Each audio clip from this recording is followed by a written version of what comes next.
In an old workshop, an elderly man was reflecting on his life. 35 years of sweat and tears had passed, and it was surprising how it all seemed to end so quietly. Painless needles, precision gears as small as a grain of rice, and materials thinner than a 1,000 yen bill. These were the marvels born from Japan's top-tier manufacturing techniques. The humble craftsmen who preserved and advanced these skills were known as artisans. An agent entered the man's workshop, revealing that he was over 70 years old, named Takumi Fujimura. Takumi was clearly unhappy with the agent's proposal due to budget constraints and a tight deadline. However, the agent scoffed at him, implying that Takumi's skills were outdated and that he should just accept the request obediently. Enraged, Takumi grabbed the agent by the collar, reminding him of the pride that artisans carry. He warned the agent to leave, or else face a stronger response. The agent was dismissive, claiming that craftsmen like Takumi were bound by tradition, and told him that his workshop wouldn't survive in the future. After the argument with the agent, Takumi's business began to struggle financially. Accepting his fate, he pondered his next steps, as crafting was all he knew. With no family to carry on his legacy, Takumi thought it was best to close the workshop. As he took down the shop's sign, he was flooded with memories of his youth, of his relentless dedication to the craft, of a secret love from his younger days, and finally, of becoming his own master. Time had truly flown by, and at 70 years old, he felt both grateful and bewildered.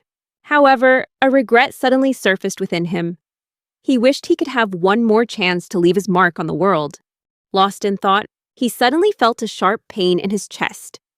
The years of neglecting his health for his work had finally caught up to him. As he collapsed, Takumi wished for just one more chance to create. Suddenly, he found himself in another world, reborn in the body of a young teenager. A system appeared before him, named Mikugen, the master craftsman's eye. Confused and feeling lost, especially since his clothes were now far too big for his new body, Takumi began to explore this strange new land. There, he met a young girl named Frau von Freya, who was practicing her swordsmanship against a tree trunk. However, during her training, Frau's prosthetic arm came loose. Takumi approached Frau, wondering why a young girl would be in a place like this.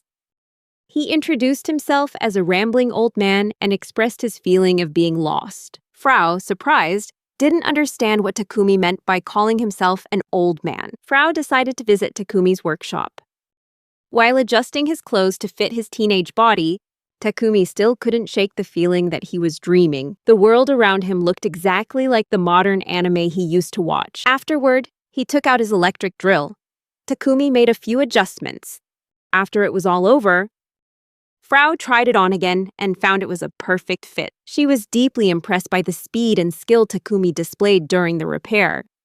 Comparing him to the legendary dwarves, Frau explained that the dwarves of legend were a mythical race, renowned for their unparalleled smithing abilities. They were considered messengers of the gods, having once crafted legendary weapons for famous heroes. Frau had always admired these beings, as their magical weapons had once sealed away the Demon King. But now, the Demon King's army had been revived and was growing stronger, seemingly unbeatable by any powerful weapon. Frau dreamed of becoming a great hero who would wield those legendary weapons, but in reality, she was just a weak healer, recently kicked out of her party and now forced to adventure alone. Hearing Frau's whispered words, Takumi slowly began to accept that he was truly in a fantasy world. However, he was still skeptical and tried to wake himself up by slapping his own face, only to feel the sting of pain and swelling. Frau noticed his discomfort and began to heal him. Takumi's face returned to normal, leaving him both relieved and grateful. She told him about the history of her family's precious staff, which was fitted with a rare B-rank magic stone, a lantern crystal, something extremely scarce in her country. The stinging pain from his self-inflicted slap still lingering, Takumi reached for a cigarette to calm his nerves. As he calmly reflected, he realized that he had been transported to another world, a prospect that felt like a grand adventure for someone in his 70s. He pondered how he could make a living in this magical world. With a plan beginning to form in his mind, Takumi asked to borrow Frau's precious staff. At first, she refused, being very protective of her family heirloom, but seeing Takumi's disappointment, she reluctantly gave in, handing him the staff, along with a stern warning not to go near the northern mountain, especially at night, due to the presence of a dangerous creature called the Eyeless. Undeterred, Takumi returned to his workshop and began studying a book to better understand this new world. In the world of Errol's, he discovered special minerals and magic stones that acted like natural batteries, powering everything from daily conveniences to mighty combat magic through the transmission of mana. Takumi decided to experiment with the staff's magic stone. While he worked, his ability, Isekai'd, the Eye of Analysis, activated, allowing him to see the core of the magic stone with superior clarity. Despite his caution, an accident caused the stone to explode, revealing a highly pure crystal core within. Takumi realized that most of the original stone had merely served as a limiter, meant to restrain the core's immense power. For the first time in a long while, Takumi felt truly challenged. He recalled his process of working with metal, from preparing the material to cutting, shaping, drilling, and threading. Each step demanded a craftsman's delicate intuition, perceiving even the slightest changes and making immediate adjustments, qualities that only the greatest artisans possess, far surpassing any machine. After much trial and error, although it looked simple, completing it gave him a sense of accomplishment, triggering a system notification about the new skills he had just acquired. However, Takumi ignores these notices and steps outside for a smoke, pondering Frau's words and her impossible dream of becoming a hero with just one arm. This reflection motivates Takumi to continue crafting. To his surprise, one of the magic stones in front of him begins to glow. When Frau returns, she demands her staff back. Instead, Takumi hands her a modern firearm, the likes of which she's never seen before. He explains that her staff has been transformed into this new device, leaving Frau in shock. She insists on having her staff return to its original form, but Takumi explains that the process is irreversible. He shares how he harvested numerous magic stones and reveals his ability to see the light, along with their detailed properties. Frau is astonished, but before they can continue their conversation, an earthquake shakes their surroundings. The two of them step outside to investigate and discover an eyeless monster perched on their workshop. Frau urges Takumi to run, but he is determined to protect his workplace. Takumi hands her the gun and explains how to use it as the monster prepares to attack. Although terrified, Frau trusts in Takumi's 54 years of crafting experience. As the monster lunges toward them, she pulls the trigger and instantly eliminates the threat. Takumi is thrilled with the success of his new invention and hopes to help Frau become the world's strongest hero, defeating the Demon King together. Though somewhat skeptical, Frau accepts his offer, agreeing to stand by his side until the very end. In the past, Frau and her party fought a manticore, eager to win and achieve the rank of A-class heroes. The party leader ordered them not to let the monster escape and told Frau to be ready with her healing duties. However, Frau chose to heal an injured child instead of focusing on the battle, a decision that angered the party leader, who considered it a waste of magic on a worthless villager. Despite the leader's anger, Frau insisted on saving the child, knowing it wouldn't survive otherwise. As they were arguing, the manticore launched a fireball at them, striking Frau directly. After the battle, while visiting a bedridden Frau, the party leader coldly informed her that she was no longer welcome in the party, blaming her for letting the monster escape. To compensate for what they saw as her mistake, the party confiscated all of Frau's savings and demoted her from B rank to F rank. Not only was she abandoned and her career ruined, but Frau also had to face the loss of her right arm. Frau awakens from this nightmare, returning to the present morning. Takumi has crafted a megaphone, a device Frau has never seen before. He explains that it will amplify their voices, and encourages her to try it out. When Frau spoke, the sound was incredibly loud, like a clap of thunder. Pleased with his invention, Takumi pondered the incredible potential of the magic stones. Frau wondered why Takumi believed she was the one destined to defeat the Demon King, when he could have achieved so much himself or found someone more suitable for the task. Takumi explained that he was too old to be a hero, and the idea of becoming a performer was boring to him. He believed that a female hero, especially a one-armed healer, would be more interesting and appealing to the public. He emphasized that a craftsman's joy comes from others appreciating their work. Takumi then suggested they head into town together. Frau was hesitant at first, but eventually agreed, making Takumi suspect she was hoping for something to happen in town. When they arrived at the royal capital of Roroso Cadornia, Takumi was captivated by the diversity of races in the city. When he tried to greet a demi-human, he drew a lot of attention, forcing Frau to cover her scarred face and hide her identity. Takumi noticed a nearby dungeon and asked about it. Frau explained that it was a new dungeon called the Cavern Path Embo, a mysterious, multifaceted underground labyrinth, believed to have existed since the world's creation. The dungeon's levels and challenges were constantly changing, but they all promised risks, monsters, and treasure, attracting many adventurers and leading to the growth of surrounding towns and cities. Frau mentioned that the Faust competition was about to be held, allowing the first to explore the dungeon a chance to claim the treasure inside. This motivated Takumi to join, hoping to find rare magic stones. However, Frau thought it was unlikely, since top heroes from all over the world would also be participating, while they were just a two-person team. Their arrival had drawn quite a bit of attention from those around them. The crowd recognized Frau as a former member of Shiden and called her Frau, the traitor, based on rumors that she had abandoned her comrades in battle. Takumi just laughed, advising Frau to ignore the crowd. However, the crowd's attention quickly shifted to Takumi, mocking him as a foolish, elf-like child. Confused, Takumi asked Frau about elves, and she showed him a picture, which unsettled him. Suddenly, the members of Shiden appeared behind Frau, greeting her sarcastically. The crowd cheered for Shiden, recognizing their great contributions to the city. The group's leader, Valk Donner, an A-rank dual-wielding swordsman, mocked Frau for teaming up with a child. He continued to insult her, saying she would never achieve anything significant, especially since he was the one who spread the false rumors about her betraying her team.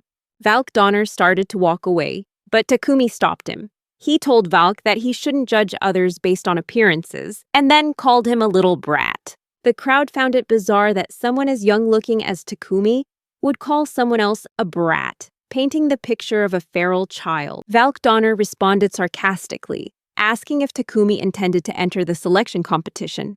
When Takumi confirmed that they would participate and continued to trade barbs with Valk, the crowd watched the verbal spat with amusement. Frau, on the other hand, was stunned to learn Takumi was actually serious about entering the selection competition.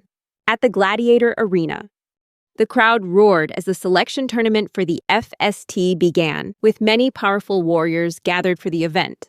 A few hours earlier, as Takumi was getting his things in order before leaving town, he had asked about the fastest way to defeat the Demon Lord. Frau explained that to defeat the Demon Lord, one must become an SS rank adventurer, a title held by only 7 people in the world, known as the Soluan. These individuals are humanity's hope, granted the freedom to operate in Azuma, the front line against the demons, and they are the closest thing to being recognized as heroes. Back in the present, the announcer kicked off the Faced selection tournament, calling for the contestants to enter the arena. Frau, clutching a gun in her hand and filled with anxiety, stepped forward, drawing whispers from the crowd. Lost in thought, she accidentally bumped into a giant warrior, an act that angered the giant's companion, who looked ready for a confrontation with Frau. Terrified, Frau apologized and sought refuge behind Takumi. Sensing the tension, the giant warrior calmed his comrade, trying to de-escalate the situation before it got any worse. The giant warrior wondered why a child like Takumi would participate in such a dangerous event, and asked about his parents.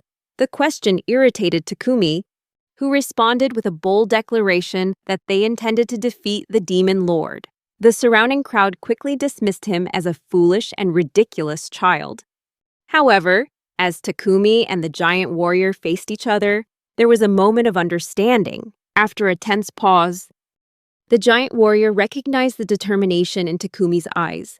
Realizing there was more to this boy than met the eye, he apologized for being disrespectful and treating Takumi like a child.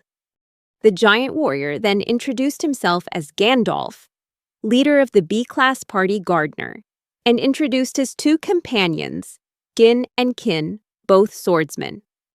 They said their goodbyes, hoping for a fair fight in the future. Both Takumi and Frau were left with a good impression of Gandalf, seeing him as a decent person. On the watchtower, a patrolling guard spotted a large army of goblins advancing towards the city.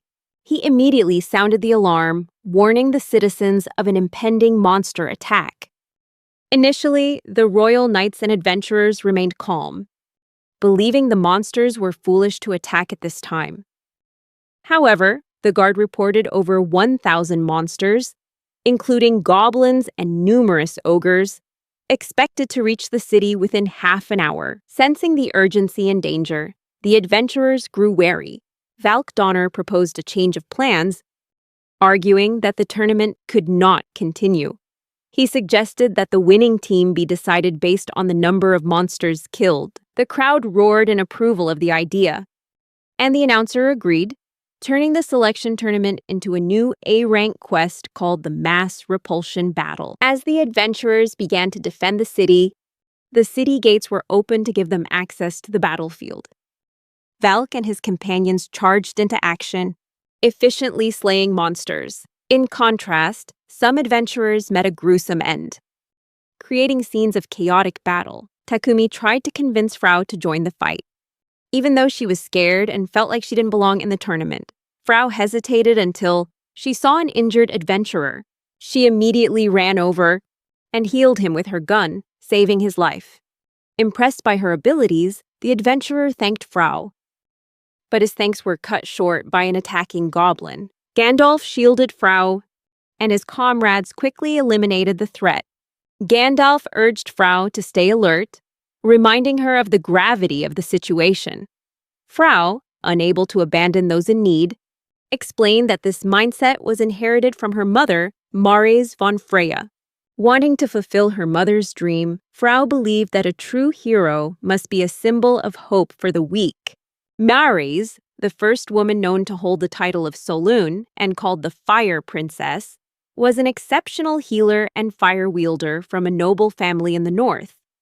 Gandalf knew that Mares had sacrificed herself 15 years ago during the Great War and was surprised to discover a survivor from her family. He assured Frau that she could focus on healing, while he and his comrades would protect her. Gandalf received praise from Takumi, who suggested that after they survived, they should celebrate with a few drinks. However, just then, Valk Donner appeared, mocking Frau for persevering despite the rumors. When Gandalf stepped in to defend her, Valk unexpectedly stabbed him in the back and killed him, declaring that Gandalf shouldn't have interfered. Kin and Gin tried to avenge their leader, but were quickly defeated by Valk's comrades, leaving Frau terrified and helpless. Valk then turned to Takumi, challenging him to know his place and attacking. Takumi successfully blocked the blow with his pipe wrench. He was relieved that he didn't have to hold back in this new world, and prepared to counterattack Valk. Valk found Takumi interesting, initially scoffing at the idea of being defeated by a kid like him. However, on second thought, Valk realized that Takumi had managed to block one of his attacks, making him reconsider whether Takumi was really just an ordinary kid. The day before, Takumi had tested his new invention, the pipe wrench, in a battle with a giant mantis. He easily blocked all of the mantis's attacks. After testing his blocks for a while, Takumi decided to attack the mantis with his pipe wrench, which he had named Kongu Pyrian, delivering a powerful blow that killed the monster instantly. Frau was impressed by Takumi's ability to single-handedly take down a monster with just one fatal blow. Takumi explained that the pipe wrench was crafted from a combination of materials that enhanced strength and physical abilities, which boosted his own power. He added that his long training had honed his eyes, allowing him to perceive things in slow motion when he focused, a skill he called Shinsokugen, Godspeed eyes. Back in the present, Takumi ordered Frau to quickly compose herself and focus on healing Gandalf and his comrades. Meanwhile, Valk, amused by the 4-on-1 situation, preparing to deal the finishing blow to Takumi. Suddenly, an adventurer dove down from the sky, crushing one of Valk's comrades, creating a momentary distraction. This adventurer reported that the Goblin Lord, an extremely dangerous special A-rank enemy, had entered the battlefield. With the ability to kill scores of people with a single swing of its sword, most adventurers stood no chance against the Goblin Lord. The group on the battlefield grew tense, and Valk, drawn in by the appearance of the Goblin Lord, decided to shift his attention to this new threat, temporarily sparing Takumi's life and calling him lucky. Meanwhile, Frau used her healing abilities to save numerous adventurers on the brink of death from the Goblin Lord's attacks. Takumi warned her not to overexert herself and run out of mana, but Frau was determined to keep saving people. He assured her that he would protect her, encouraging her to save as many as she could. Valk, however, looked down on Frau's efforts, sarcastically thanking her for providing more meat shields for him as he and his comrades engaged the Goblin Lord. The battle ended in silence, as the Goblin Lord was defeated, solidifying Valk's position in Fieste. Takumi, noticing Frau's exhaustion, grew worried. Valk approached Frau, sarcastically thanking her and talking about necessary sacrifices, alluding to his fallen comrade, Eltico, a name he could barely even remember. As he thought about his team's losses, Valk considered recruiting Frau, but his words were cut short as Frau, ignoring his mockery, continued to pour her energy into healing the dying Eltico. Valk was disgusted by her actions. He stopped mid-offer and walked away. Miraculously, Frau saved Eltico's life, but she collapsed from exhaustion immediately after. In the city, the people celebrated the victory of Valk and his team for defeating the Goblin Lord and protecting the town. The announcer prepared to reveal the recipient of the prestigious position, with Valk eagerly awaiting his name, imagining being promoted to S rank or even achieving the title of Saluon. However, to everyone's surprise, the announcer declared Frau von Freya as the recipient of the title, shocking the crowd and enraging Valk. In a fit of rage, Valk showed his true colors, cursing out the announcer for choosing what he considered a worthless healer. This caused the crowd to begin realizing his true nature. However, many in the crowd spoke up in support of Frau, acknowledging her life-saving efforts. Takumi, pleased with this outcome, affectionately congratulated Frau, calling her Miss Feist. Unable to accept the result, Valk demanded to see the king, wanting to hear the verdict directly from the ruler. Gandalf advised him to accept the outcome with dignity. Suddenly, all the surrounding knights pointed their spears at Valk.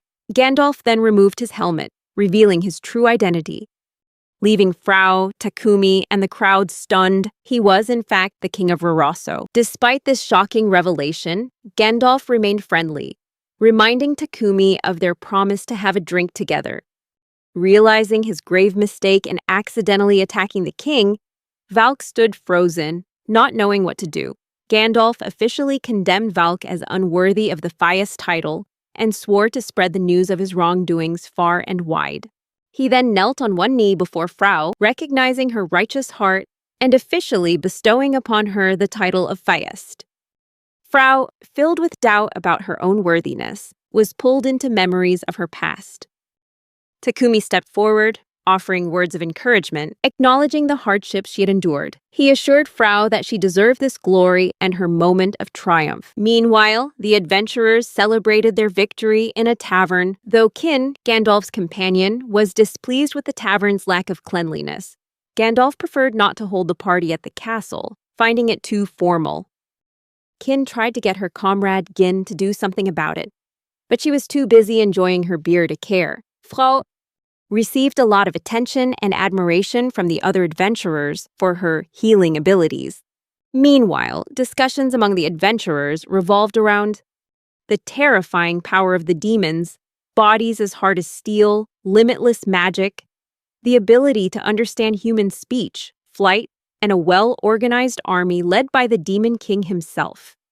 Even a single subordinate commander was a major challenge for 5 SS rank adventurers. In the midst of this, an adventurer who refused to accept Frau as the Fiest grabbed her by the head, yelling that she was just a healer who couldn't defeat a single enemy, calling her a useless woman. However, a beautiful elf intervened, stopping the adventurer by grabbing his hand. When the adventurer provoked the elf, she simply delivered a powerful headbutt.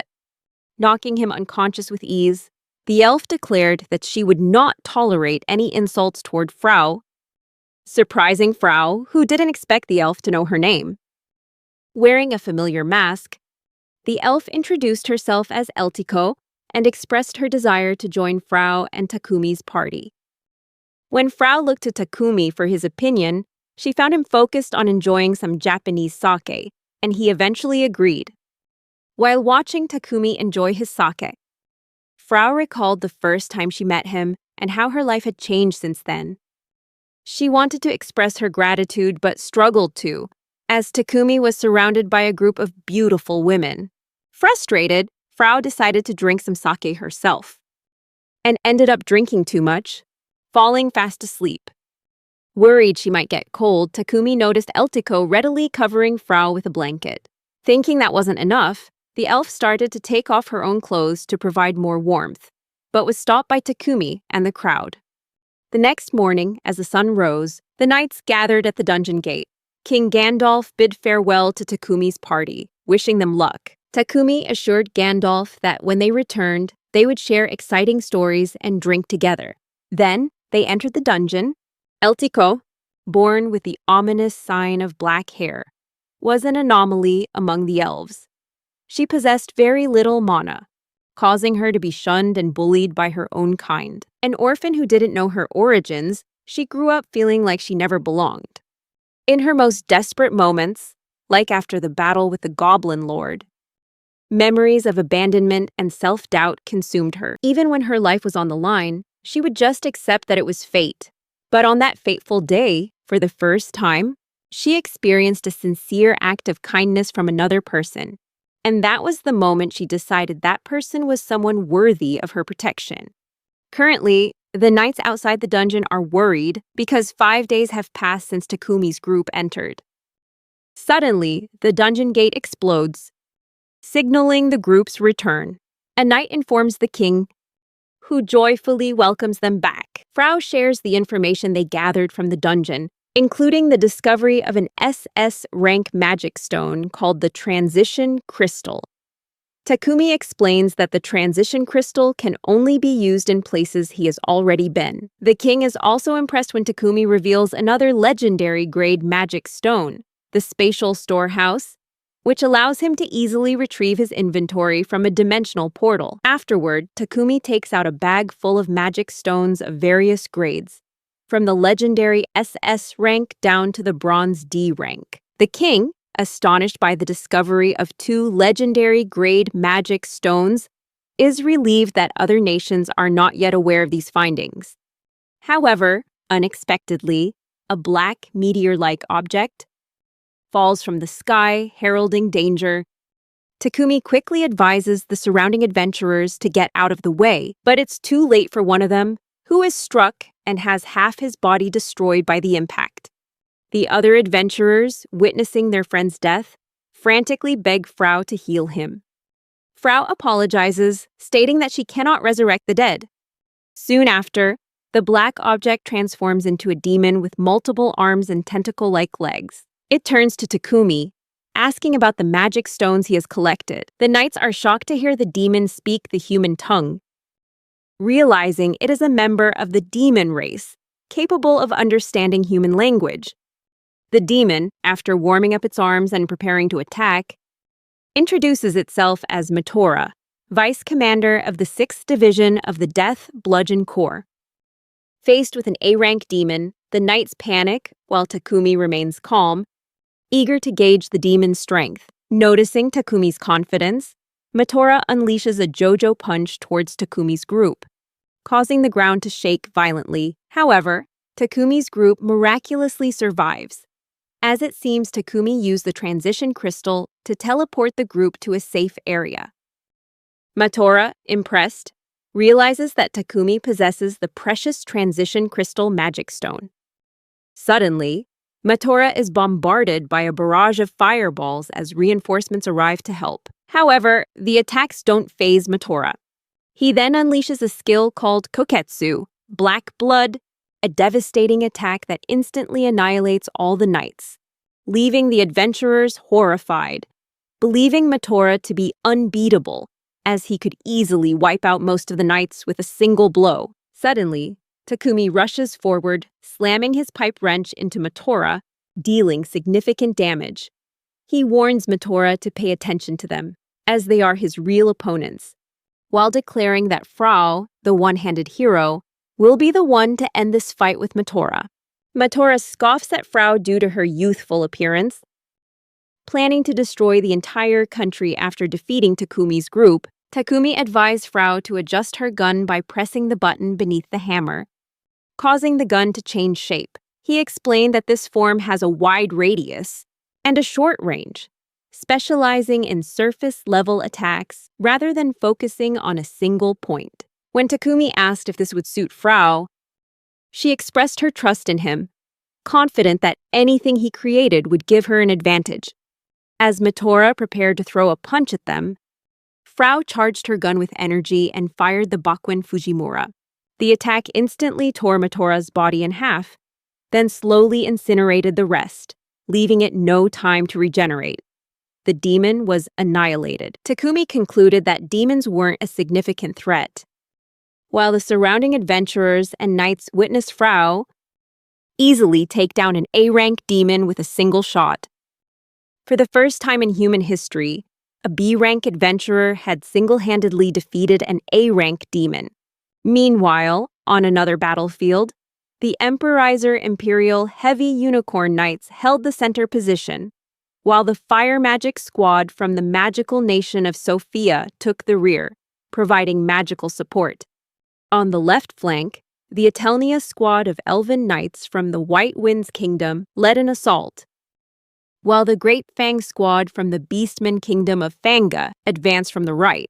Together, they began their battle against the demons, but were soon overwhelmed by their chaotic power. Suddenly, two bright stars appeared in the sky, streaking down to the ground and wiping out a large portion of the demons. Two heroes had arrived as reinforcements: Fever Flash, Heathland from Saloon, and the Empire's General Imperial Order General Leviathan Aklina. The two got into a small argument over who had killed more demons with their attack. It seems Fever Flash was smitten with Leviathan. The knights cheered for the hero's arrival, relieved that they had come to help in the fight against the demons. In the demon territory, a demon reporter informed one of the 6 great demon generals, Lord Telzero, that Matora had been destroyed. Lord Telzero seemed intrigued and asked for more details about the event. In a place that resembled Egypt, a demi-human teenager scoffed at the rumor of a B-rank hero named Frau killing Matora, calling it absurd and asking for his older brother's opinion. The brother was revealed to be an S-rank adventurer, the Beastman Prince, Ilianos, along with Soluen's youngest demi-human, known as Inoses, the young genius. However, Prince Ilianos believed the rumor might be true, as he had also heard of a weapon capable of destroying a demon in a single blow. Back with Takumi, the king asked about his next move. Takumi explained his plan to reach the Demon Lord's base in Azuma. The king mentioned that the shortest travel time from Roroso to Azuma is 6 months, but it could take twice as long due to the limits of horses' stamina and harsh weather conditions. Understanding that horses were not an efficient means for this journey, Takumi revealed a small truck he had invented, estimating that it would shorten the travel time to Azuma to just 2 weeks. When the surprised king asked about the truck's function, Takumi explained that magic stones could effectively replace fuel, leaving the king thoroughly impressed. The king offered his support whenever needed, and Takumi expressed his gratitude. Takumi started the truck's engine and asked Eltiko and Frau to join him on the journey. He also crafted a new prosthetic arm for Frau, impressing her with its perfect integration and smooth operation. Takumi explained that he had used a meridian stone to increase the speed of nerve transmission, allowing her to control the arm perfectly.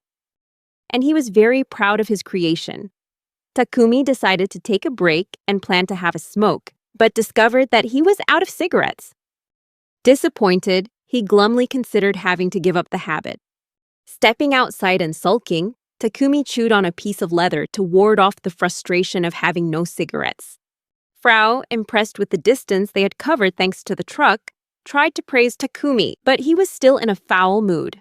Noticing the gasoline stone was nearly depleted, Takumi suggested they stop to gather more. Frau suggested visiting Bonus, the second largest city in Goldaro, and a major trade hub, where magic stones from all over the continent could be found. Moreover, the current Minister of Justice of Bonus, Lord Philosoph, was once the great sage of Soluan. Frau believed that meeting Lord Philosoph could not only provide support for their journey, but also offer valuable information about the Demon King. Takumi agreed and drove toward Bonus, hoping that Lord Philosoph might have a few cigarettes to share. Feeling more motivated, Takumi was suddenly drawn by the sight of a little girl who appeared to be dying on the side of the road. He got out of the truck to check on her, and when she woke up, she apologized. Takumi calmly handed her a piece of bread from his spatial inventory. The little girl quickly ate the bread, and on Takumi's orders, Frau healed her, restoring her health and energy. Takumi then used an angle grinder to cut the chains that bound her, then gave her another piece of bread and smiled at her, causing the little girl to burst into tears. Frau believed the girl must have fled a great distance to get here. They noticed a mark on her shoulder, signifying her status as a slave. Frau explained that in the darker corners of society, children could become slaves through various means, such as being orphaned, kidnapped, forced into marriage, or through other harsh circumstances. These children often faced hard labor and were treated like inanimate objects. Furthermore, beastmen often endured the most brutal treatment. Suddenly, a group of men who looked like bandits on horseback appeared, declaring they had found their target, the little girl. The bandit leader took out a magic stone, explaining that it allowed them to track the girl's movements. He declared his intention to make her a slave forever, a sentence that made the little girl panic and cry in despair. Takumi gently patted the girl's head, reassuring her that she didn't need to be afraid, and that he would handle the situation. Meanwhile, Frau silently admired Takumi's determination. Eltiko swiftly moved forward to confront the bandits, her eyes filled with determination. As Eltiko approached, the bandits misinterpreted her intentions and let down their guard, thinking they had the upper hand. However, Eltiko immediately launched a sidekick, sending the leader collapsing to the ground instantly. The remaining two bandits, caught by surprise, tried to counterattack, but Eltiko easily blocked their sword strikes with her bracelet. They were astonished by the bracelet's durability. Takumi asked Eltiko how she felt about her new equipment, and she responded positively. Takumi explained that although Eltiko had almost no mana, the equipment he invented could accumulate and focus weak mana signals, temporarily boosting her physical strength. Even without the gear, Eltiko was already strong enough to be A rank, and if she used the equipment smartly, she could even reach the level of an S-rank hero. Meanwhile, one of the bandits was trying to escape, ran back, and accidentally bumped into a man named Vitarai. Recognizing Vitarai, the robber gleefully provoked Takumi's group, revealing that Vitarai was once a royal knight who completely served Emperor Iser. However, Vitarai quickly silenced the robber. Frau, who was familiar with the concept of holy knights, was asked by Takumi to provide more information. She explained that holy knights are elite warriors from various nations, trained from a young age in advanced combat techniques in harsh environments. Even the least experienced holy knights could rival B-rank adventurers, and their tactical knowledge played a crucial role in the war against demons. Frau speculated that, as a former vice captain, it was difficult to gauge Vitorai's strength, suggesting he could be very powerful. As Vitorai prepared for the fight, he decided his first target would be the healer, Frau. However, just as he leapt toward her, a surprise kick came flying from behind. Vitorai managed to block the kick and create some distance, and both Eltiko and Takumi were impressed with his defensive skills. Weighing the risks and rewards, Vitorai realized his best skill was retreating when at a disadvantage. At this moment, he felt the balance of advantage and disadvantage within him begin to shift significantly. Opting for a safe approach to gauge his opponent's strength, he used an analysis stone, an A-rank magic stone capable of displaying a target's power. Using the analysis stone to assess Eltiko's strength, Vitorai saw numerous swords appear before his eyes, indicating her power was nearly on par with an S-rank warrior. He turned to Frau and envisioned a giant cannon 10 times his size, making him realize he had likely underestimated his opponents. As he curiously scanned Takumi, Vitorai was suddenly bound by steel chains, dragged to the bottom of a deep sea where he struggled to breathe, and faced a massive, terrifying demonic creature staring down at him. The vision shattered his analysis stone, pulling him back to reality. Collapsing to his knees, Vitorai was haunted by painful memories from his past. The reason he had once fled the front lines was because he had analyzed the power of a general from the Demon Lord's army, and encountered a terrifying vision similar to what he had just seen when analyzing Takumi. Vitorai sighed and declared that he no longer had any intention of fighting them. He admitted that facing Eltiko was already difficult enough, let alone dealing with two other powerful opponents. However, Takumi remained unconvinced, pointing out Vitorai's initial intention to harm Frau. As Vitorai tried to de-escalate the situation, Takumi began preparing for a fight, menacingly swinging his pipe wrench.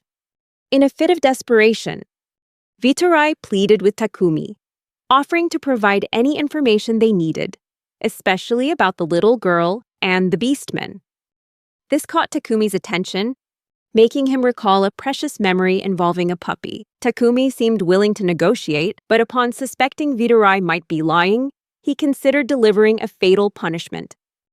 However, Frau and the little girl intervened, stressing the importance of the information Vitorai held.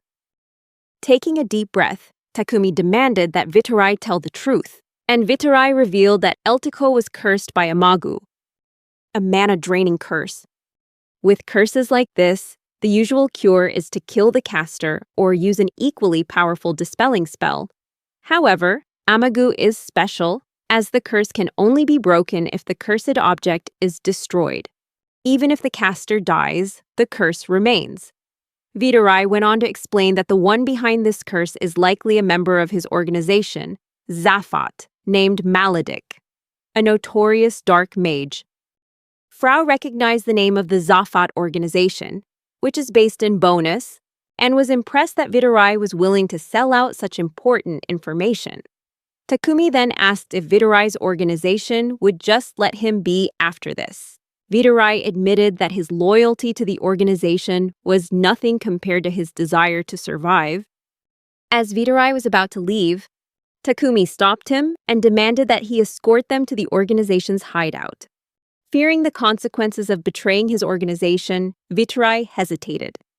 Takumi turned to look at Eltiko and the little girl, promising that he would break this curse soon. The little girl joyfully jumped up and hugged Takumi.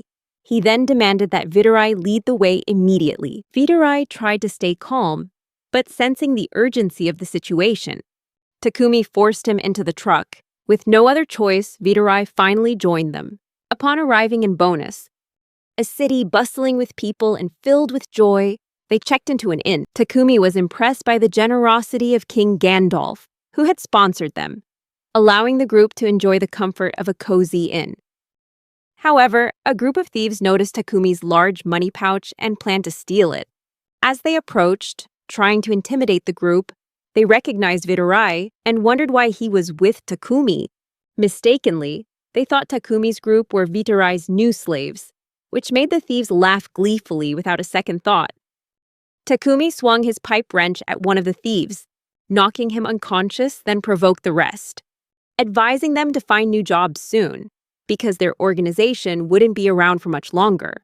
In the past, Takumi was sitting in his workshop, watching the news on television. The broadcast mentioned a story about a little girl who was kidnapped 50 years ago. An old woman, the girl's mother, spoke about her daughter, describing her as a kind child who took care of her family and helped other children. The little girl was the family's pride and joy. However, after the girl went missing, the old woman's husband's health declined, and now he has trouble walking. The old woman recounted tearfully that, even after 50 years, she still clearly remembered her daughter's voice and smile. Although her daughter would be 56 if she were still alive, the old woman had kept all of her clothes, unable to part with them. She expressed deep regret for not being with her daughter on that fateful day. Listening to the news, Takumi felt helpless and furious with the kidnapper, but as an old mechanic, he knew there wasn't much he could do to help. The old woman cried on TV, expressing her wish to see her daughter just one more time, even though she was now over 80 years old. In response, Takumi tightened his grip on his wrench, wishing he had the power to help. Back in the present, Takumi was enjoying a meal at a restaurant. Vitarai saw an opportunity to escape when Takumi appeared to be drunk. He planned to leave early in the morning, intending to destroy his own organization before Takumi could interfere. However, Takumi left the restaurant earlier than expected and clapped Vitarai on the shoulder, not to stop him from escaping, but to ask him to lead the way back to the inn.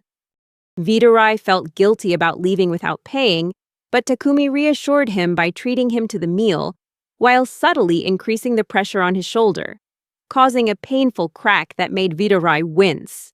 As they left the restaurant, Frau appeared, worried about Takumi. Outside, Takumi told Vitarai to take him to the organization's hideout. Vitarai was surprised to realize Takumi was actually serious and intended to go alone. Takumi insisted he wanted to go alone because he believed it would be safer for his comrades, realizing what a terrible idea that was. Vitarai decided to run for it, telling Takumi he could go get himself killed alone. However, Takumi instantly teleported in front of him, slamming his wrench into the ground, which startled Vitarai. Takumi then apologized to Vitarai and formally requested his help in finding the organization's hideout. Vitarai was bewildered, wondering how Takumi could possess teleportation magic and such incredible physical strength. His tone changing, Takumi warned Vitarai that he would crush his skull as atonement for his past sins. Left with no other choice, Vitarai reluctantly agreed to help. He led Takumi to a cliff, where they saw a large fish-like creature signaling their arrival. Vitarai explained that the organization's hideout was in the middle of a dungeon at Bonus, known as the Waterfall Labyrinth. After he touched a stone on the wall, a secret passage opened. Vitarai led Takumi to a gate, but had trouble unlocking it, apparently because the password had been changed after he betrayed the organization. Believing they were trapped, Vitarai felt useless. Takumi examined the gate, estimating it to be about 100 millimeters thick, then took out a cutting torch from his spatial storage, intending to cut through the gate. He assured Vitarai that he would show him some modern magic. After turning on the cutting torch, Takumi began to cut through the gate, eventually creating an opening. Vitarai was astonished, wondering about Takumi's true identity. Takumi simply replied, "I'm just an old craftsman." Meanwhile, in the middle of the night, Frau woke up in her inn room, wondering why Takumi hadn't returned yet. Thinking perhaps he was out having fun since he was an adult, she went to the window to check. Suddenly, she saw the little girl rush out of the inn. Frau tried to stop her, and the girl explained that she was looking for Takumi. Frau thought it would be difficult to find him in such a large city, but the little girl confidently asserted that her special sense of smell would help them find him. Frau quickly realized the little girl was a beastkin, with a sense of smell hundreds of times more sensitive than a human's. Thinking about Takumi possibly being out on the town, Frau was curious about what he was up to. Deciding to join the little girl, Frau stressed the dangers of going out at night as they began their journey. Eltiko suddenly appeared, expressing her desire to join them. Deep inside the dungeon, Takumi observed a group of bandits. Casually drinking and chatting, Viturai informed him that the place had 100 guards on duty around the clock. Wanting to avoid a direct confrontation, Takumi decided to take a less straightforward path. Viturai led him to a passage where they had to face a creature called a Hammel's Hill. As Viturai began to explain the monster's abilities, Takumi quickly defeated it with a single swing of his wrench before Viturai could even finish. Continuing forward, they passed a room filled with captives, mostly women and children. Disturbed by the sight, Takumi decided to free them. He took out a chainsaw and gave a handsaw to Viturai, telling him to help free the slaves. Back with Frau, they stood outside the dungeon wall. Confused about how to get inside, Frau speculated that there must be some kind of mechanism to open it. Suddenly, a voice called out from above, startling them. The man asked what they were doing at this hour. Frau casually replied that they were looking for someone. Without hesitation, the man activated a device, turning the wall into a secret entrance, and then led them inside the dungeon. Takumi had successfully freed all the captive women and children. Funnily enough, they expressed their gratitude to Viturai, probably because he looked more authoritative. Viturai then directed Takumi to where Maledict was, assuring him that the path there was quite straightforward. To show his gratitude, Takumi gave Viturai a hefty bag of money, surprising Viturai with a generous amount. Takumi suggested that Viturai use the money to start a new life, lead the newly rescued people out of the dungeon, and abandon his life of crime. Viturai was concerned, predicting that Takumi probably wouldn't be able to beat their boss. Takumi admitted that he couldn't guarantee a victory, but the regret of running away would haunt him more than any failure. Impressed by Takumi's determination, Viturai decided to offer a warning. He told Takumi about another threat besides Maledict, an incredibly powerful beastman named Bistia. In fact, Bistia was the one who had led Frau's group into the dungeon. Known for his strength, Bistia had once single-handedly defeated a whole company of knights sent to capture him, and he was recognized as an S-rank warrior.